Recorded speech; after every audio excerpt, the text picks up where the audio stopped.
اس نے منجے ہوئے تجربہ کار سالار اور چوٹی کے پادری اس فوج کو دیے ہیں۔ بول تیرا کیا جواب ہے؟ انعام چاہتا ہے یا اپنی اور اپنی فوج کی تباہی؟ خالد رضی اللہ تعالی عنہ نے جواب دیا، دو میں سے ایک۔ میری دو شرطوں میں سے ایک پوری کر دو تو میں اپنی فوج کو لے کر چلا جاؤں گا۔ اپنے آقا سے کہو کہ اسلام قبول کر لو یا جزیہ ادا کرو، اگر نہیں تو ہماری تلواریں فیصلہ کریں گی۔ میں تیرے آقا کے کہنے پر واپس نہیں جاؤں گا۔ تیرے آقا نے جو دینار کباہیں اور امامے پیش کیے ہیں وہ تو ہم وصول کر ہی لیں گے۔ ایک بار پھر سوچ عربی سالار، خالد نے کہا، جا اپنے آقا تک میرا جواب پہنچا دے۔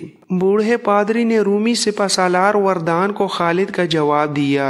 وردان نے غصے سے پھٹتے ہوئے کہا، عرب کے ڈاکوؤں کی یہ جرت! کیا وہ نہیں جانتے کہ میں ان سب کو ایک ہی حلے میں ختم کر سکتا ہوں؟ اس نے اپنی سپاہ کی طرف گھوڑا گھما کر حکم دیا، تیر انداز آگے جائیں اور ان بدبختوں کو فنا کرنے کے لیے تیار ہو جائیں۔ فلاخن بھی آگے لے آؤ۔ تیر انداز آگے آئے تو مسلمانوں کے قلب کے سالار معاذ بن جبل نے اپنے دستوں کو حملے کی تیاری کا حکم دیا۔ خالد نے کہا، ٹھہر جا ابن جبل، جب تک میں نہ کہوں حملہ نہ کرنا۔ سورج سر پر آ کر آگے جانے لگے گا تو ہم حملہ کریں گے۔ معاذ بن جبل نے کہا، ابن ولید کیا تو نہیں دیکھ رہا کہ ان کی کمانیں ہم سے اچھی اور بڑی ہیں جو بہت دور تک تیر پھینک سکتی ہیں؟ وہ ہمارے تیر اندازوں کی زد سے دور ہیں۔ میں ان تیر اندازوں پر حملہ کر کے انہیں بیکار کرنا چاہتا ہوں۔ ان کے فلاخن دیکھو،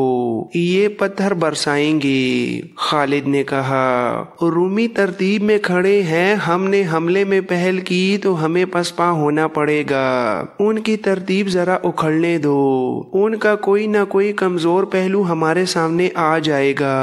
رومیوں نے کچھ دیر انتظار کیا، مسلمانوں نے کوئی حرکت نہ کی تو وردان کے حکم پر اس کے تیر اندازوں نے تیروں کی بچھاڑیں پھینکنی شروع کر دیں اور فلاخن سے وہ پتھر پھینکنے لگے۔ کئی مسلمان شہید اور زخمی ہو گئے۔ خالد نے یہ نقصان دیکھ کر بھی حملے کا حکم نہ دیا۔ رومی تیر اندازوں کو تیروں سے مؤثر جواب نہیں دیا جا سکتا تھا کیونکہ مسلمانوں کی کمانیں نسبتاً چھوٹی ہونے کی وجہ سے دور تک تیر نہیں پھینک سکتی تھیں۔ ادھر سے تیر اور پتھر آتے رہے۔ تب مسلمانوں میں ہی جان اور اضطراب نظر آنے لگا۔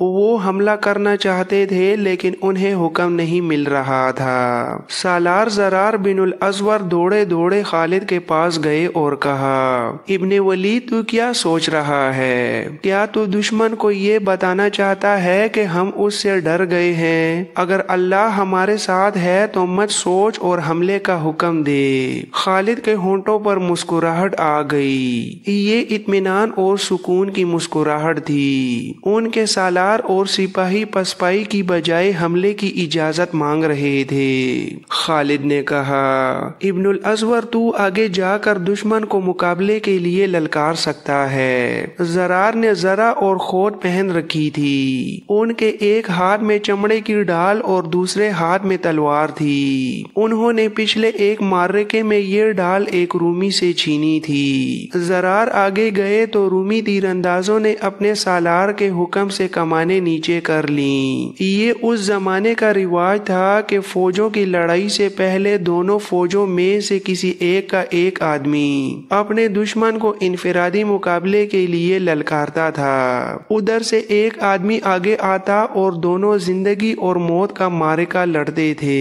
اس کے بعد جنگ شروع ہوتی تھی۔ مقابلے کے لیے للکارنے والا اپنے دشمن کو توہین آمیز باتیں کہتا تھا۔ زرار بن الازور رومیوں کے سامنے گئے اور انہیں للکارا، میں سفید چمڑی والوں کے لیے موت کا پیغام لایا ہوں۔ رومیوں، میں تمہارا قاتل ہوں۔ میں خدا کا قہر بن کر تم پر گروں گا۔ میرا نام زرار بن الازور ہے۔